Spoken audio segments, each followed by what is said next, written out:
کہ انسان میں وحشت نہیں ہوتی، اس میں انس ہوتا ہے۔ انسان میں ہمیشہ کے لیے عداوت و دشمنی نہیں ہوتی، وہ رنجشوں کو بھول جاتا ہے۔ انسان حیوانات کی طرح تنہا نہیں رہ سکتا، اس کو مل جل کے رہنا ہے۔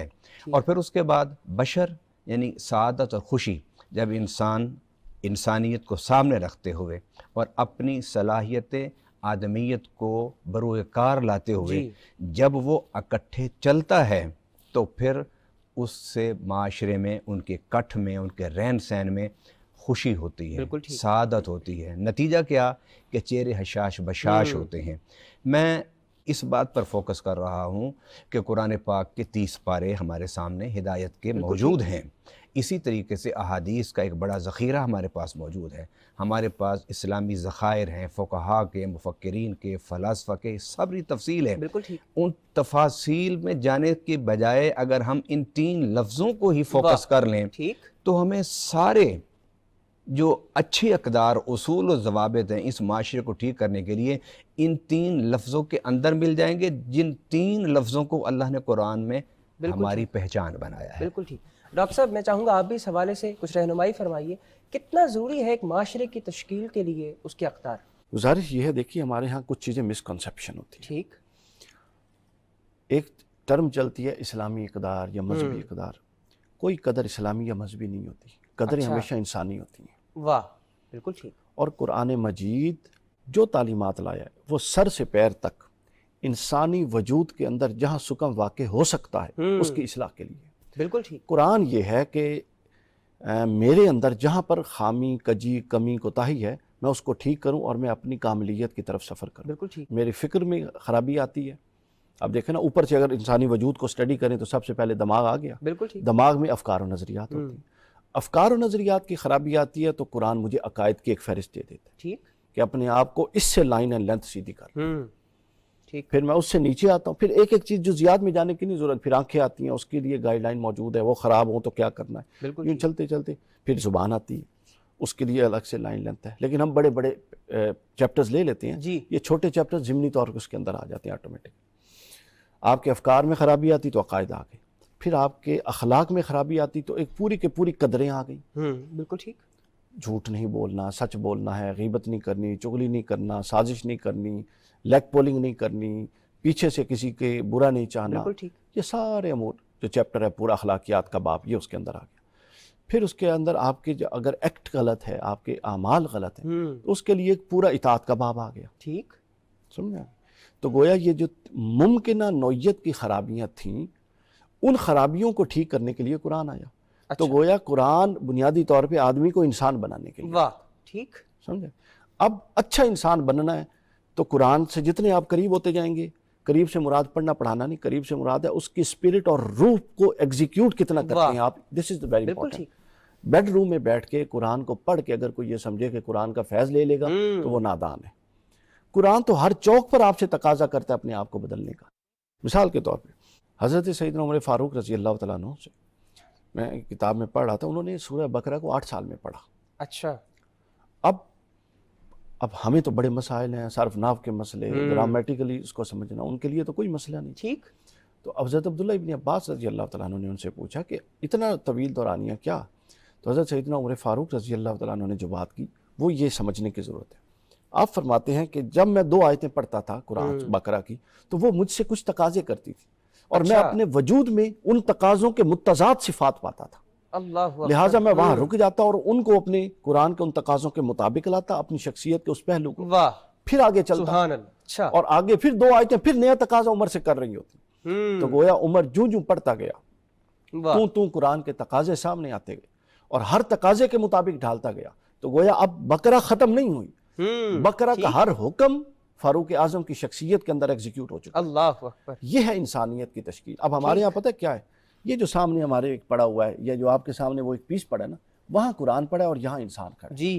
قرآن ہم اس لیے سناتے ہیں کہ لوگ ٹھیک ہو جائیں، یا قرآن ہم اس لیے سناتے ہیں کہ لوگوں پر تنقید کر سکیں، یا قرآن ہم اس لیے پڑھتے ہیں کہ ہمارے موروثی طے شدہ عقائد و نظریات کہیں سے ہمیں تائید مل جائے تو ہم اتنا حصہ اٹھا لیں۔ اللہ اکبر۔ جب آپ مسالے فرقے ٹکڑوں میں بٹ جاتے ہیں نا سر، آپ کی بڑی پکچر سامنے نہیں ہوتی، آپ چھوٹے مفادات، چھوٹے گیمیں اور چھوٹے چھوٹے چیزوں کے پیچھے بھاگتے ہیں، اور آپ کے پیچھے بڑا اللہ رسول کا پیغام نہیں ہوتا، پھر آپ کی سوچ یہاں آ جاتی ہے۔ بالکل ٹھیک۔ تو یہ ہو گئی دوسری بات۔ آخری بات میں عرض کروں پھر آپ تو یہ میں نے عرض کر دیا کہ قدریں دینی نہیں ہوتی، قدریں انسانی ہوتی ہیں۔ یا تو آپ کا انسان دینی ہے یا غیر دینی ہے، وہ تو اللہ کا بنایا ہوا ہے، قرآن اللہ کا بھیجا ہوا ہے۔ تو گویا قرآن اور انسان جب سنکرونائز ہوں گے تو وہاں سے جو چیز پیدا ہوگی وہ مقصود ہے جو ہوگا، پہلے انسان بنے گا ٹھیک، مقصود قرآنی کے مطابق، پھر انسان وہ معاشرہ بنائے گا جو اللہ چاہتا ہے۔ اور ایک بات ذہن میں رکھ لیں، قرآن کا الٹیمیٹ مقصود ایک کامیاب مثبت اور صالح معاشرے کا قیام ہے۔ علامہ صاحب، جس طرح کہ ڈاکٹر صاحب نے کہا کہ اسلامی اقدار اور دیگر اقدار ان میں کوئی تفریق اور فرق نہیں ہے، میں چاہوں گا اس حوالے سے کچھ آپ بھی رہنمائی فرمائیے۔ میرے خیال میں اسلام اور انسان یہ معنی کے اعتبار سے مترادف ہیں۔ اللہ اکبر۔ میں آپ کو ایک مثال دیتا ہوں کہ علامہ اقبال رحمۃ اللہ علیہ سے کسی نے پوچھا کہ قرآن کا موضوع کیا ہے، تو انہوں نے فرمایا قرآن کا موضوع انسان ہے۔ اچھا، یعنی 30 پاروں میں شروع سے آخر تک موضوع اس کا انسان ہے۔ مثلا انسان پیدا کیسے ہوا ماں کے پیٹ میں، مدارج کیا ہیں، درجات کیا ہیں، مراحل کیا ہیں، اس کا ذکر ہے۔ اس سے پہلے جب انسان کو اللہ تعالیٰ نے مٹی سے تخلیق کیا، اس کا ذکر ہے۔ پھر دنیا میں آیا، اس کا ذکر ہے۔ ٹھیک، پھر اس کی بچپن سے یعنی پیدائش سے لے کر موت تک اس کو کیا بننا چاہیے اور کیا کرنا چاہیے، اس کا ذکر قرآن میں۔ پھر قبر میں جاتا ہے، اس کا ذکر قرآن میں۔ پھر قیامت کے دن اٹھنا ہے اس نے، اس کا ذکر ہے قرآن میں۔ جیسے ڈاکٹر صاحب نے فرمایا کہ انسان کے بارے میں قرآن بات کرتا ہے کہ اس کے عقائد کیسے ہونے چاہیے، اس کے اعمال کیسے ہونے چاہیے، اس کے اخلاق کیسے ہونے چاہیے۔ مثلا انفرادی سطح پر ایک انسان کو کن خوبیوں سے اپنے آپ کو متصف کرنا چاہیے، اس کا تفصیلی ذکر ہے۔ لیکن جب افراد آپس میں ملتے ہیں تو پھر اجتماع بنتا ہے، اسی کو معاشرہ کہتے ہیں۔ وہ کیسا ہونا چاہیے، اس کا بنیادی جو قرآن نے بیان کیا وہ یہ ہے کہ وَأُمِرْتُ لِأَعْدِلَ بَيْنَكُمْ، یعنی میرا آقا صلی اللہ علیہ وسلم فرماتے ہیں اللہ نے مجھے حکم دیا ہے کہ میں عادلانہ معاشرہ قائم کروں۔ اب تمام نظام کی بنیاد عدل ہے، بالکل ٹھیک، اور عدل پر مبنی معاشرہ ہونا چاہیے۔ آج جہاں انسانیت کی بات ہوتی ہے وہاں نظام میں عدل ہی ہے نا۔ جن ممالک کو ہم کرتے ہیں کہ آئیڈلائز کرتے ہیں ہم، اور کرنا چاہیے ہمیں، اور صدق دل سے تسلیم کرنا چاہیے۔ اگر آپ کسی کی خوبیوں کو تسلیم نہیں کریں گے تو آپ وہ خوبیاں اپنائیں گے کیسے؟ اگر آپ کسی کی خوبی تسلیم نہیں کریں گے تو کل آپ کی کون خوبی تسلیم کرے گا؟ تو کھلے دل سے ان چیزوں کو تسلیم کرنا چاہیے۔ جن ممالک کو ہم آئیڈیلائز کرتے ہیں ان کے نظام کی جڑ اور بنیاد عدل ہے، اور یہ عدل کی بات قرآن اور اسلام میں موجود ہے۔ اچھا، اب اس سے تھوڑا سا ہم اس کو اور وسیع کر دیتے ہیں۔ ہم انبیاء کرام سے پہلے آپ یہ جو آیت میں نے پڑھی نا وَأُمِرْتُ لِأَعْدِلَ بَيْنَكُمْ، اسی آیت کا پہلے 2 جملے آپ پڑھیں تو اس میں یہ ہے کہ ہم نے ابراہیم کو، نوح کو، حضرت موسیٰ کو، حضرت عیسیٰ کو، ہم نے سب کو حکم دیا ان اقیموا الدین، کہ دین قائم کرنا ہے۔ اور پھر سورۃ الحدید میں اللہ نے فرمایا لِيَقُومَ النَّاسُ بِالْقِسْطِ، کہ ہم نے کتاب نازل کی ہے اور میزان نازل کیا ہے۔ اس کا مقصد قسط پر قائم کرنا، عدل پر قائم کرنا۔ اب آپ ان لوگوں کو، انہوں نے قرآن تو کھول کے نہیں پڑھا نا، لیکن وہ اپنے ممالک کو اس اچھے انداز میں انہوں نے تشکیل دیا، تو بنیاد تو وہی بنی نا جو قرآن نے بیان کی ہے، اور وہ ہے عادلانہ، کہ آپ کے ہر نظام کی بنیاد عدل ہو، آپ کی اجتماعی انفرادی جو زندگی ہے اس کی بنیاد عدل ہو۔ اب اس کو میں جس طرح بتا رہا تھا کہ تورات میں، انجیل میں، زبور میں، صحف ابراہیم، جہاں تک میں پڑھ سکوں، میرا کوئی اتنا بڑا علم نہیں ہے، لیکن جہاں تک میں نے پڑھا اس میں میں نے اس حقیقت کو پایا کہ حضرت آدم علیہ السلام سے میرے آقا صلی اللہ علیہ وسلم تک، اور پھر میرے آقا صلی اللہ علیہ وسلم نے صحابہ کی جس انداز میں تربیت کی، اہل بیت کی جس انداز میں تربیت کی، اس میں بھی بات یہی تھی کہ عدل نہیں چھوڑنا۔ اور وہ واقعہ کہ جس میں ایک عورت نے چوری کی تھی، اس کا نام بھی فاطمہ تھا، تو جب سفارش آئی تو میرے آقا نے کیا فرمایا تھا؟ اگر اس فاطمہ کی جگہ میری بیٹی فاطمہ ہوتی تو میں عدل کرتے ہوا اس کو سزا دیتا۔ ٹھیک ہے، لیکن یہاں ایک بات میں پھر کرنا چاہتا ہوں، ہم جب بھی عدل کی بات کرتے ہیں نا تو عدل کی بات کرتے ہیں ہم سزا میں، یعنی سزاؤں کا نفاذ یہ ضروری ہے، یہ عادلانہ معاشرہ قائم کرے گا، یہ نہیں۔ عادلانہ نظام آپ کا معیشت میں بھی ہونا چاہیے، سیاست میں بھی ہونا چاہیے، معاشرت میں بھی ہونا چاہیے۔ ہاں حدود اور تعزیرات وہ تو اسلام نے اس کو بہت آخر میں رکھا ہے، بالکل ایسے ہی۔ اور سیدنا عمر فاروق رضی اللہ تعالیٰ نے جب قحط پڑا تھا تو آپ نے سزا کی، چوری کی سزا موقوف کر دی تھی۔ آپ سے پوچھا گا کیوں؟ فرمایا کہ کیونکہ قحط ہے، کوئی باپ کوئی ماں کوئی چوری کر لے کوئی چیز اپنے روتے ہوئے بچے کی تسکین کی خاطر تو عمر اس کے ہاتھ کاٹتا پھرے۔ اللہ، تو میں یہ عرض کرنا چاہتا ہوں اسلام اور انسان کو جب آپ غیر جانبدار ہو کے سوچیں گے، دیکھیں گے، پڑھیں گے تو آپ کو کمال انسانیت کا اور معاشرے کا معراج آپ کو نظر آئے گا اسی بات میں کہ ہم انسانیت کو یا سمجھ لیں یا اسلام کو سمجھ لیں۔ بالکل ٹھیک۔ ناظرین گفتگو کا سلسلہ یہیں سے آگے بڑھائیں گے، حاضر ہوتے ہیں ایک وقفے کے بعد، ہمارے ساتھ رہیے۔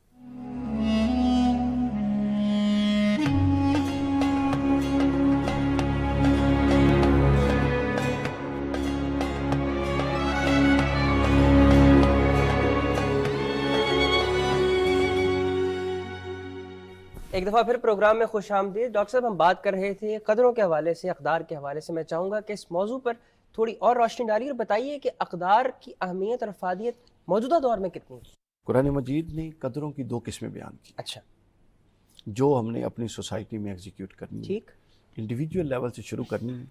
ہم اصل میں پرابلم یہ ہے کہ میں انتظار میں ہوتا ہوں آپ اپنی حصہ ڈالیں، وہ حصہ ڈالیں، وہ نہیں ڈال رہا جی، جبکہ ٹھیک ہے اگر کوئی نہیں ڈال رہا تو کم از کم باقیوں کا یہ رویہ میرے لیے جواز نہیں بن سکتا، اپنا حصہ نہ ڈال۔ ٹھیک، تو میں نے اپنے حصے کی تو شمع جلانی ہے، تو اس کے لیے قرآن مجید نے دو بیان کیے، ایک ہے جی آپ کی معاشرتی قدریں ہیں، ٹھیک، اور ایک آپ کی مذہبی قدریں ہیں، مذہبی بالکل اخلاقیات۔ ٹھیک۔ مذہبی قدریں نہ کہ مذہبی اخلاقیات۔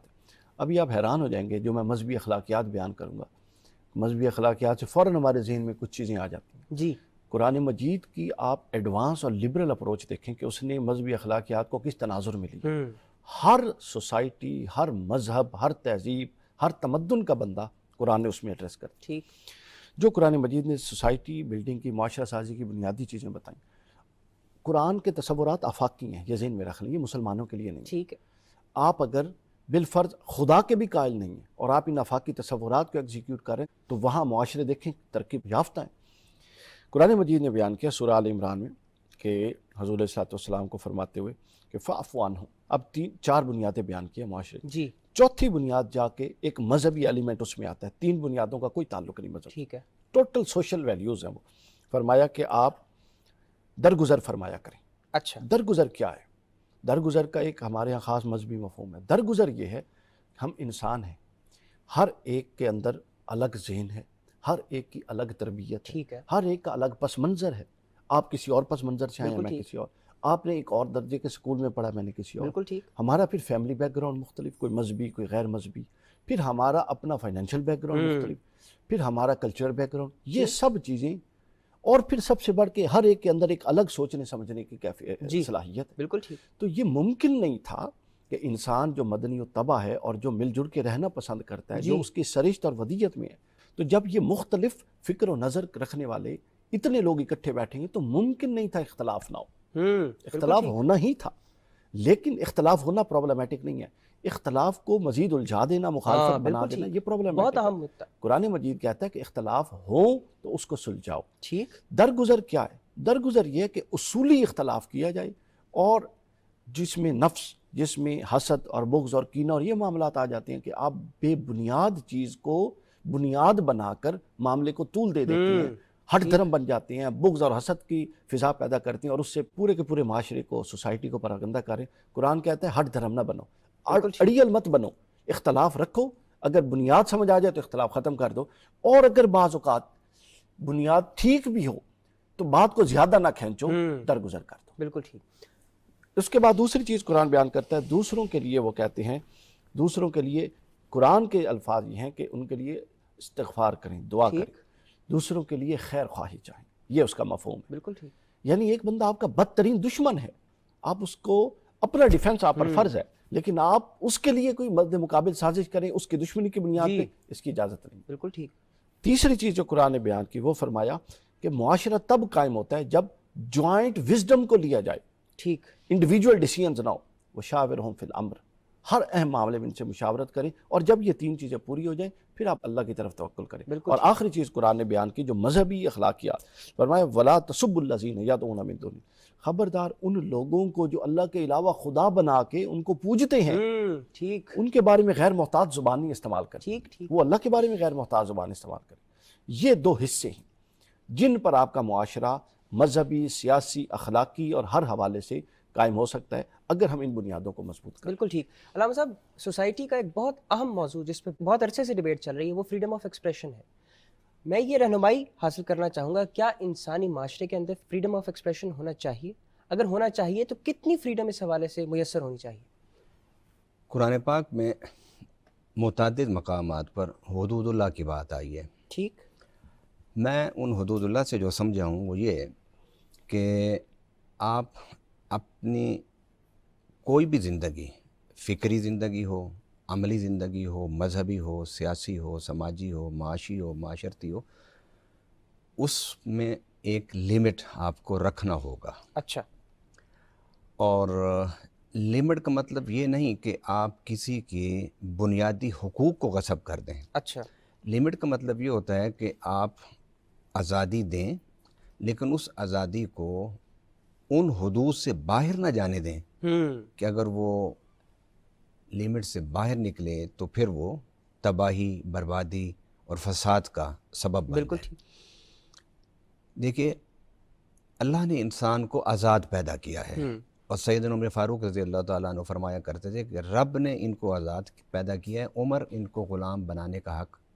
نہیں رکھتا۔ ٹھیک، یہ تو عمر فاروق رضی اللہ تعالیٰ عنہ جو رسالت و نبوت کی نظر کے فیض سے جنہوں نے تربیت پائی، یہ ان کی سوچ تھی، تو یقیناً یہ سوچ ان کی ٹھیک ہے۔ اب آپ آئیے میثاق مدینہ کی طرف۔ جی، میثاق مدینہ میں آپ دیکھیں تو اس میں مذہبی آزادی بھی ہے، اور مذہبی آزادی کے ضمن میں رب العالمین نے یہ آزادی رائے، اس کا اظہار، اس کا بھی پورا بیان ہے۔ مثلا ہر مدینہ کے باشندے کو اس بات کی اجازت ہوگی کہ وہ اپنے مذہبی رسوم اور عبادات اپنے مذہب کے مطابق ادا کرے۔ ٹھیک، پھر اس کے بعد اس میں یہ بھی تھا کہ ہر ایک کو اپنے معبد خانے میں جا کر عبادت کرنا، اس میں کوئی رکاوٹ نہیں ہوگی۔ بالکل ٹھیک، یعنی اگر آپ دنیا انسانیت کا پہلا تحریری معاہدہ جسے ہم میثاق مدینہ کہتے ہیں، جو میرے آقا صلی اللہ علیہ وسلم نے لکھوایا اور اس کو ریاست مدینہ کی بنیاد بنائی، اس کی بنیاد ہی آزادی پر ہے۔ ٹھیک، نہ تو یہ پابندی تھی کہ یہ مدینہ کی ریاست ایک نبی اور رسول کے سرپرستی میں زیر سایہ پروان چڑھے گی تو اس میں کوئی مسلمانوں کے علاوہ نہیں رہ سکتا، نہیں، سب رہ سکتے ہیں۔ اپنے مذہب کو پریکٹس نہیں کر سکتے، اس کی بھی نہیں تھی، پریکٹس کر سکتے ہیں۔ جب آپ اپنے مذہب کو پریکٹس کریں گے تو آپ کچھ اعمال بجا لائیں گے، بالکل ایسے ہی، تو اس کی بھی آزادی ہے۔ آپ کو بات کرنے کی بھی آزادی ہے، اس کی بھی اسلام میں میثاق مدینہ میں اجازت دی۔ اب میثاق مدینہ جو ہے اس کی بنیاد اللہ کی وحی ہے، ٹھیک، اور رب نے قرآن میں فرمایا لا اکراہ فی الدین، کہ کسی پر بھی جبر نہیں ہے، یعنی دین کے معاملے میں جبر نہیں ہے۔ بالکل ٹھیک، اچھا، یہ تو دین کا ایک ہم خاص معنی لیتے ہیں نا، دین کو محدود کر کے مذہب بنا دیتے ہیں، پھر ہم اس کی ایکسپلین کرتے ہیں، لیکن دین کا معنی پوری زندگی، انسانی زندگی کو جس نے گھیرا ہوا ہے، جی، اس میں کوئی پابندی نہیں ہے کہ آپ کس دھرم پر رہتے ہیں، کس دھرم کو اختیار کرتے ہیں، اس کی کوئی پابندی نہیں۔ اگر دھرم، دین اور مذہب کو اختیار کرنے کی پابندی ہوتی تو قرآن ان آیات سے بھرا ہوا نہ ہوتا کہ لست علیہم بمسیطر، اے میرے پیارے حبیب صلی اللہ علیہ وسلم، ہم نے آپ کو ان پر دروغہ بنا کے نہیں بھیجا کہ آپ جبر کریں ان پر۔ بالکل ٹھیک، اور وہ پھر نبی پاک صلی اللہ علیہ وسلم کے بارے میں وما کان المؤمن، کہ اللہ تعالیٰ اگر چاہتا تو سب کو مومن پیدا کر دیتا، ٹھیک، اس کے لیے کون سا مشکل ہے۔ آخر میں فرمایا افانت تکرہ الناس حتی یکونوا مؤمنین، کیا آپ جبر کرتے ہیں کہ لوگ مومن ہو جائیں؟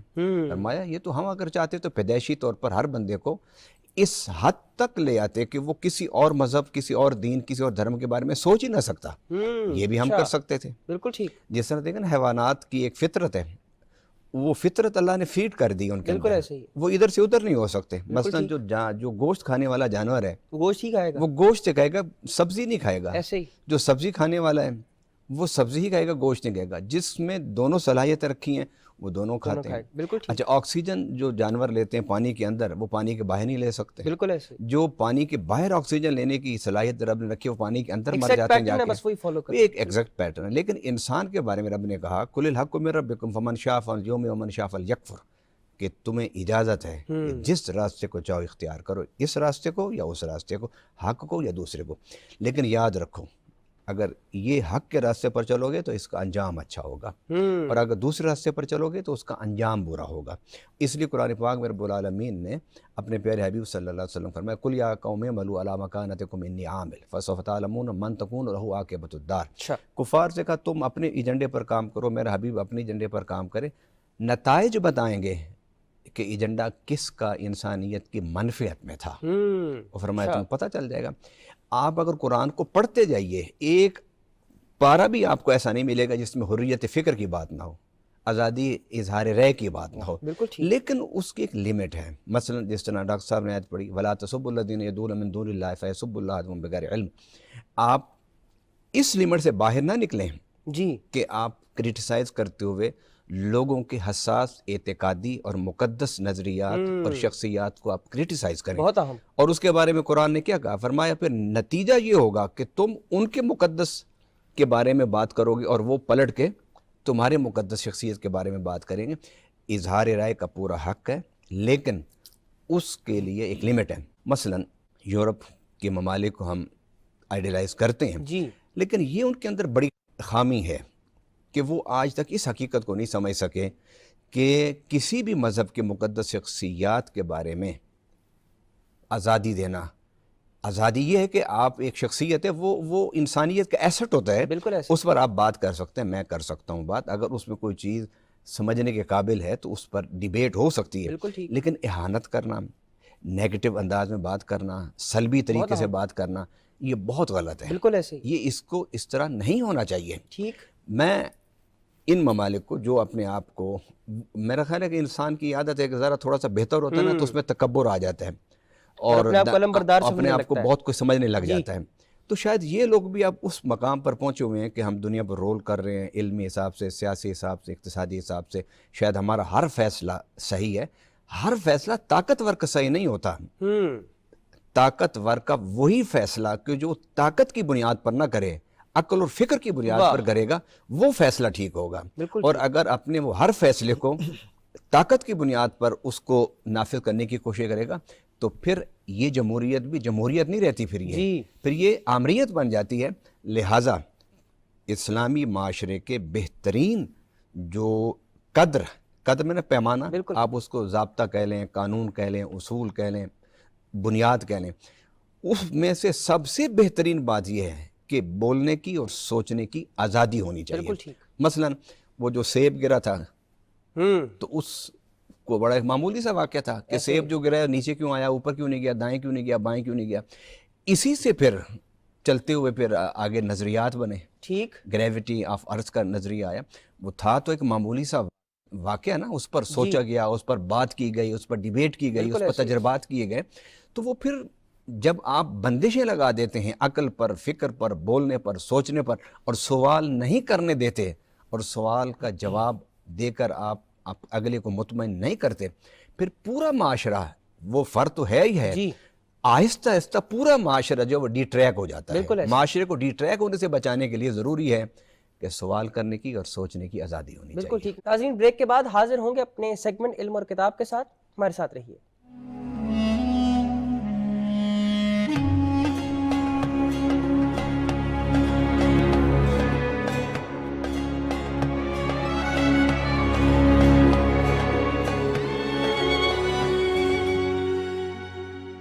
ایک دفعہ پھر پروگرام میں خوش آمدید اور حاضر ہوئے ہیں اپنے سیگمنٹ علم اور کتاب کے ساتھ. علامہ صاحب آج ہم کس کتاب پر گفتگو کریں گے؟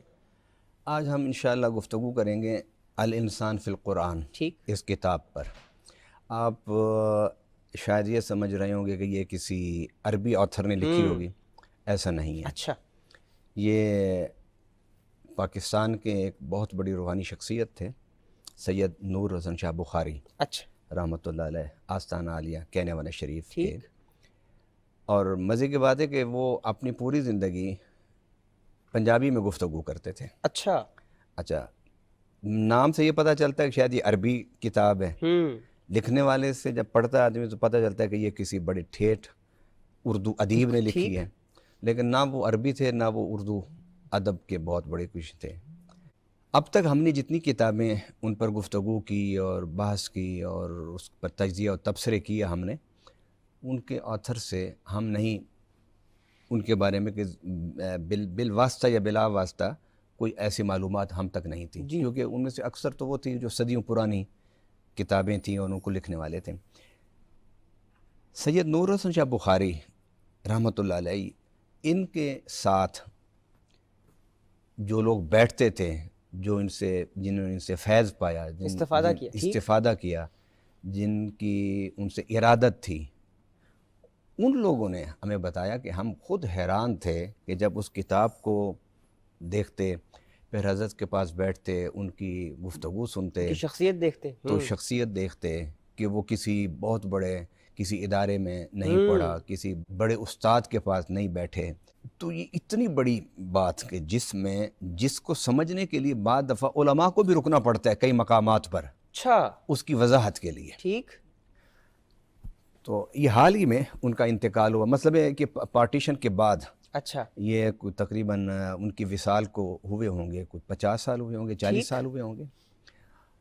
اب اس میں انہوں نے کوشش کی ہے کہ انسان کی پوری تصویر قرآن سے نکالی جائے، ٹھیک، اور حقیقت بات بھی یہی ہے کہ انسان کا خالق اللہ تعالیٰ ہے، ایسے ہی، اور کتاب دینے والا قرآن وہ بھی رب ذوالجلال ہے۔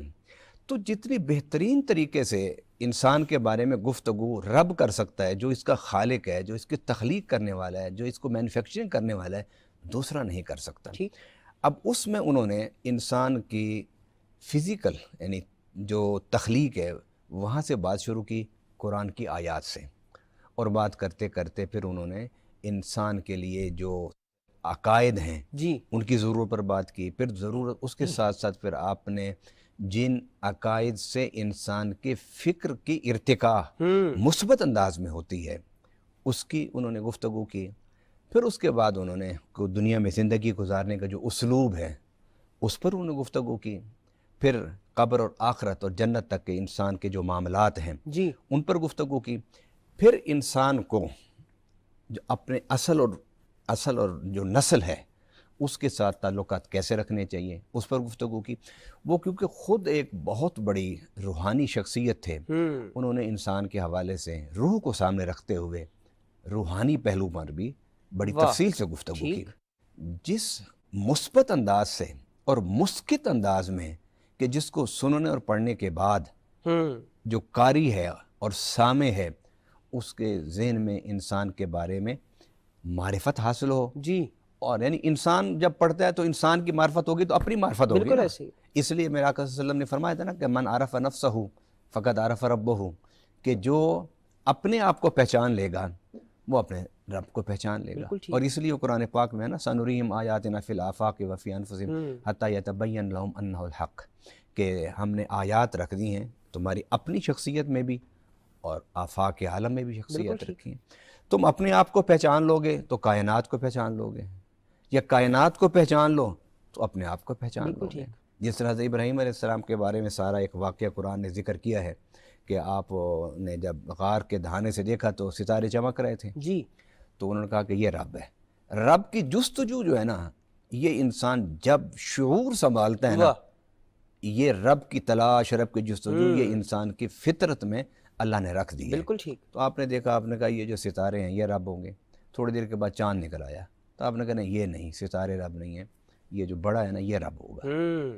پھر جب وہ غروب ہونے لگا اور پھر سورج نکلنے لگا تو آپ نے فرمایا نہ یہ چاند بھی نہیں ہے، سورج بھی نہیں ہے، لا احب الآفلین، کہ میں یہ جو غروب ہونے والے ہیں کبھی بڑے کبھی چھوٹے، کبھی عروج کبھی زوال، یہ میرا رب نہیں ہو سکتا، رب نہیں مانتا، بالکل ٹھیک۔ یہ انسان کی فطرت میں ہے، یہ انسان اچھا انبیاء کی زندگی میں ان چیزوں کو نا بتایا گیا، دکھایا گیا کہ ایک نبی کس طرح بالکل ہوتا ہے۔ حضرت یوسف علیہ السلام کے بارے میں آپ پڑھیں، ان میں بھی یہی بات تھی کہ وہ رب کی جستجو کرتے تھے، اور ایک دفعہ یوسف علیہ السلام نے عزیز مصر جب بنے تو آپ نے وہاں پورے معاشرے کو مخاطب کرتے ہوئے آپ نے فرمایا تھا، مجھے یہ تو بتاؤ کہ جو اپنے وجود میں تمہارے ہاتھوں کے محتاج ہوں، جب تم انہیں تراش خراش کے سامنے رکھ دو، اب وہ تمہارے مالک و مختار بن جاتے ہیں۔ ٹھیک، اس حوالے سے بھی حضور سید نور شاہ بخاری رحمۃ اللہ علیہ نے متعدد مقامات پر بالاشارہ اور بالاستیعاب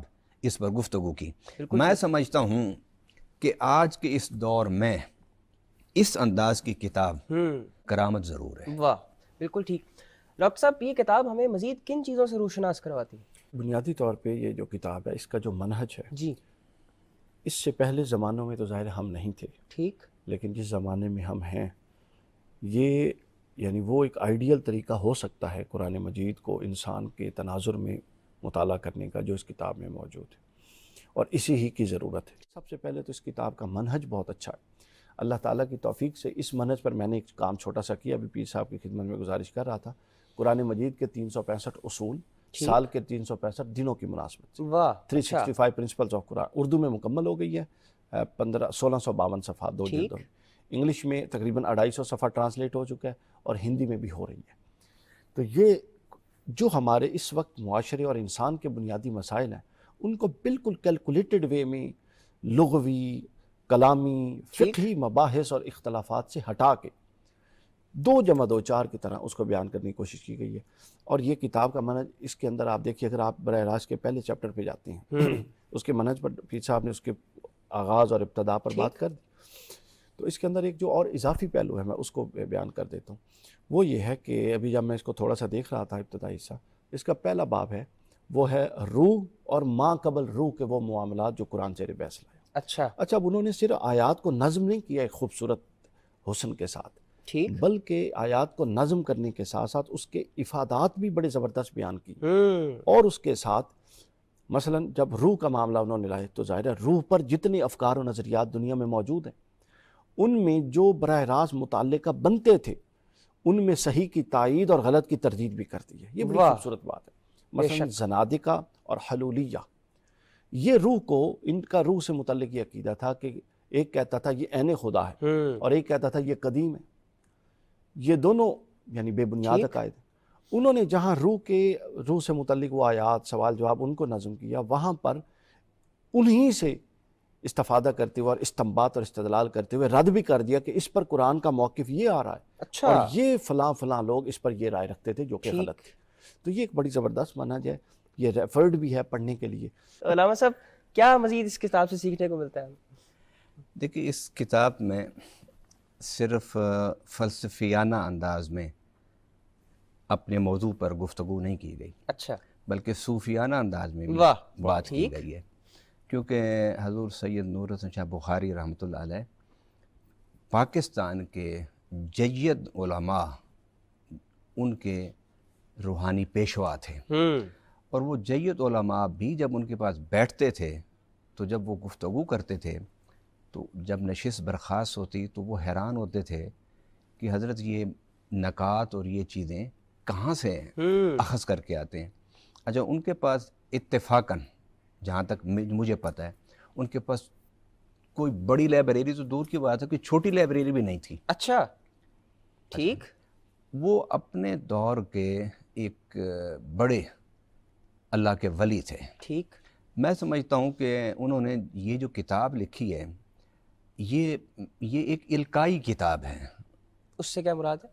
القائی کا مطلب یہ ہے کہ اللہ تعالیٰ اپنے خاص ولیوں پر خاص اوقات میں ایک کیفیات کے صورت میں ان کو کچھ عطا فرماتا ہے، الہامی آپ کہہ لیں، تو اس حساب سے یہ کتاب ہے۔ ٹھیک، میں اپنے دیکھنے والوں کو میں یہ گزارش کروں گا کہ آپ اس کتاب کو پڑھیے، ٹھیک، اور تنہائی میں پڑھیے بیٹھ کے، اچھا، اور اس کو ختم کرنے کے لیے نہیں کہ میں آج شروع کروں اور رات تک ختم کر لوں۔ ہم لوگ کتاب پڑھتے تھوڑے، ہم لوگوں کتابوں کو ختم کرتے ہیں۔ اس کتاب کو ضرور ایک بار پڑھیے۔ بالکل ٹھیک۔ آپ کو اس کو پڑھتے ہوئے نا، میں یہ سمجھتا ہوں کہ یہ حضرت خضر علیہ السلام کے بارے میں ہم اہل اسلام کا عقیدہ ہے نا کہ وہ ابھی تک حیات ہے، اور وہ پہلے سور پھونکنے تک مطلب ہے کہ جب پوری دنیا کا جی ہوگا ختم ہو گیا اس سور تک وہ زندہ رہیں گے، ٹھیک، پھر اس کے بعد موت تو سب پر آنی ہے۔ تو کچھ روحانی سلسلوں میں ایسے سلسلے ہوتے ہیں کہ جن سلسلوں کی کچھ شخصیات پر سیدنا خضر علیہ السلام کا ہاتھ ہوتا ہے۔ اللہ اکبر۔ ناظرین، پروگرام کا وقت ختم ہوا چاہتا ہے، میں اپنے دونوں مہمانوں کی تشریف آوری پر ان کا مشکور ہوں۔ حاضر ہوں گے اگلے ہفتے نئے موضوع، نئی ڈسکشن کے ساتھ، تب تک کے لیے اپنے میزبان محمد علی حیدر کو دیجیے اجازت۔ اللہ حافظ۔